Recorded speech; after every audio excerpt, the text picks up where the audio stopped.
Okay, magandang buhay mga sir, mga ma'am. Welcome pong muli sa ating pong channel. So, today's vlog po ay nandirito po itong ating pong Kawasaki Ninja 1000 SX. At yan, kailan lang nung meron tayong Ninja 300 ano. Okay, so ang gagawin mo natin, maglalagay po tayo ng extension po ng tapaludo nitong Ninja natin sa likod. So trinavel kasi natin ito mula Calasiao, Pangasinan hanggang dito po sa Quirino Province, Cabarugis, Quirino. At along the way umulan, andyan yung putik, andyan yung alikabok at kung ano-ano pa. So dumating po itong Ninja 1000 na ito na alam nyo na ang itsura. So napakadumi. Ito katatapos lang mawashing. So isa sa mga pinakaunang upgrade na gagawin dito mga sir, mga ma'am, ay malagyan ng extension po yung mga tapaludo nya sa likod tsaka sa harap. Yan yung mga isa, kasi ang hirap maglinis lalo na sa ilalim ano. Pag dito sa harapan, at least kahit paano mabawasan dyan sa papunta dyan sa engine, sa likod mabawasan yung mga putik na papasok dyan sa ilalim dito sa may shock absorber nya sa likod. Ang hirap dukutin na linisan kapag ang daming mga putik kasi doon. Okay, so ang ilalagyan natin, ang unahin natin mga sir, wala pa kasi yung para dito sa harapan, parating pa lang, kaya ang unahin natin na yung para sa likod. At ito po yung extension na ilalagay natin. Yan, ito po. Okay, so ang size po nito halos yan, halos isang dangkal siya. Yan, more than ay kulang nga eh. Okay, so mahaba din mga sir no. At dito natin ipwesto. Yan, kung pansin ninyo, patulis ito, saktong sakto po ito. Yan, ipapatong po dyan, then ilalagyan natin ng nut or allen bolt siguro ang ilalagay natin para maporma. Yan, di ba? So ganyan po yan. Dati ganyan, di ba? Yan yung stock niya. Tingnan nyo po yung may daragdag oh, di ba? Ang laki po ng idadagdag na protection para sa putik mga sir. Ulitin ko, alisin ko. Yan lang yung protection. Ngayon nalagay natin. Oh, di ba?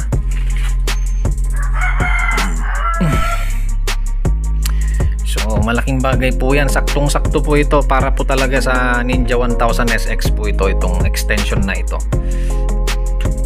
Kaya ilagay po natin ngayon para matanggal po itong stock na to. Kailangan tanggalin para mas madaling ilagay. Dito po sa ilalim dito meron pong dalawang push pin dito. Saan ba yung ating kita ba?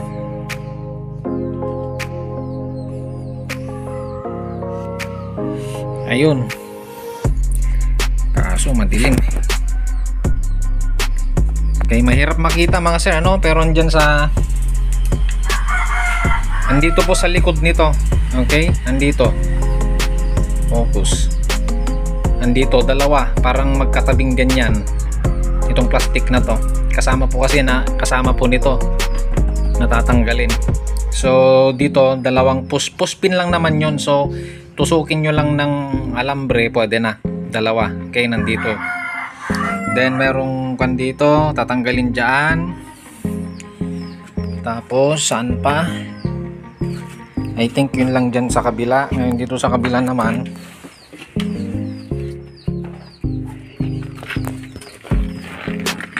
yan, itong dalawang tornilyo po na ito. Then ito siguro kasama din natatanggalin. Okay, so tingnan natin. So tanggalin na po natin yung mga volt mga sir, mga ma'am, mga tornilyo para may kabit na natin yung extension. Yan, natanggal na natin mga sir no, yung mga volt, mga tornilyo dito tsaka dito. Okay, natanggal na natin mga sir. Okay, so bubutasan na natin. Magbutas tayo, then lagyan natin ganyan. Okay, so ito double-sided tape, tanggalin na natin yan. Hindi natin kailangan yan kasi lalagyan natin ng bolt para matibay yan. Ito pong lalagyan natin kulay blue. Okay, so ilagay na po natin, baka ilagay pa po ng iba. Okay, ayan, nilagay na po natin yung kanyang mga tornilyo mga sir. Allen bolt yung ilagay natin na kulay blue. Ito sa ilalim. Ayan, okay lang yan, hindi naman sasagi yan dun sa gulong mga sir. Kunti lang yung inangat nya, mga kwan lang siguro to, 1 cm yung inangat. Okay, so napakaliit, napakaiksi. Ayan, oh, diba? So yan na po yung extension. Ako kasi mga sir, yung mga iba, ewan ko lang pero kanya-kanyang taste lang yan. Yung mga iba kasi forma ang hinahabol, kaya di sila naglalagay ng extension ng mga mudguard nila. Okay, so pero ako, ang iniisip ko ay yung pungkan, yung kapakanan ng motor, yung magbe-benefit yung motor natin mga sir. Kasi sa atin to dapat lang alagaan natin, ano po, inaasam-asam natin na magkaroon tayo ng ganitong motor, di ba? Ang daming may gusto nito mga sir, pero bibihira lang ang pinagpalang magkaroon nito. Kaya kapag may mga motor tayo mga sir, mga ma'am, alagaan natin sa abot ng ating makakaya syempre. Okay, so ikabit na natin, balik na natin doon mga sir, mga ma'am, para tignan na po natin yung kanyang outcome. Okay, ito nailagay na natin mga sir, mga ma'am. So ayan na po yung outcome ng ating pong extension ng ating pong mudguard. Okay, dito po sa likod, tapaludo ng ating pong Kawasaki Ninja 1000 SX. So ganyan po ang outcome sa malayuan mga sir. Okay, so talagang kitang kita na po na meron pong nakausli doon. Yan, for me it's nothing. Okay, kung sa tingin ng iba ay there's something parang nakakairita sa matang tignan, pero para sa akin hindi ito nakakairita kasi malaking protection sa tawag nito, putik dito sa ilalim dito. Okay, siya pa yung masasala nung ating pong extension na mudguard. Yan, o diba? Kahit pa paano may style din naman, tsaka parehas na parehas ang, kumbaga lapat na lapat siya. Okay, so dito naman, o diba,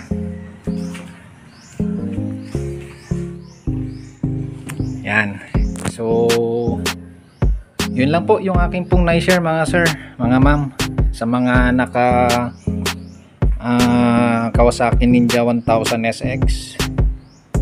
Kung kaparehas ko kayo na ang inaalala ay yung kapakanan ng motor, pwede nyo pong gayahin ito. Alright, yung mga iba kasi tinatanggal pa yung tapaludo, pinapalitan ng tawag nun, basta may tawag dun, pinapalitan, inaalis yung pong tapaludo na yon. Malaking problema yun kapag umuulan mga sir, mga ma'am. Kakawawa yung pong nakasakay dyan sa yung OBR natin, yung back ride natin. At kung walang back ride, kawawa ka din na nagmomotor. Super dumi ng likod mo mga sir pagka walang ganyan na nagra-ride ka ng maulan. Hindi pa naman natin hawak ang panahon sa mga rides natin, ay hindi naman natin pwedeng sabihin na dapat walang ulan, parang ganon. O kaya kukontrolin mo yung ulan, hindi naman natin pwedeng kontrolin yung ulan, ano. Yung mga putik yan, hindi natin pwedeng kontrolin yan, na andyan lang sila. Pero may iwasan natin na dumikit sa ating katawan yan. Hindi natin sila kayang kontrolin, pero may iwasan natin sila nakakapit sa motor, sa ibang parte ng motor, sa tayo na nagmomotor, yan, sa pamamagitan ng paglalagay ng mga ganyan. Okay, so hindi na natin tatanggalin yung tapalodo sa likod, mga sir, yung kapakanan nating rider, tsaka okay, so goods na yan. Alright, so pagdating po nung ating pong extension dito po sa harapan, ipapakita ko rin po sa inyo ang itsura para magka-idea din yung mga merong ganitong motor at sa mga nagbabalak bang bumili ng ganitong motor. Mga sir, mga ma'am, salamat po sa inyo pong panonood sa ating pong vlog ngayon. Paki-share, paki-like po ang video na ito, at kung ngayon lang po kayo napadpad sa ating channel ay paki-subscribe na po. Okay, paki-click po yung subscribe button, paki-click na rin yung notification bell na katabi ng subscribe button natin para maabangan nyo po yung mga ganitong content kung gusto nyo po itong mga ganitong klase ng content, mga sir, mga ma'am. Okay, so ingat po tayong lagi sa ating pong pagmomotor, sa ating pagra-rides. When you ride, live your pride. Yan po yung motto natin, okay, sa channel na ito. When you ride, live your pride, mga sir, mga ma'am. Ito po ang inyo pong channel, ang inyo pong lingkod na nagsasabing sa Diyos lamang umasa at wag sa maling akala.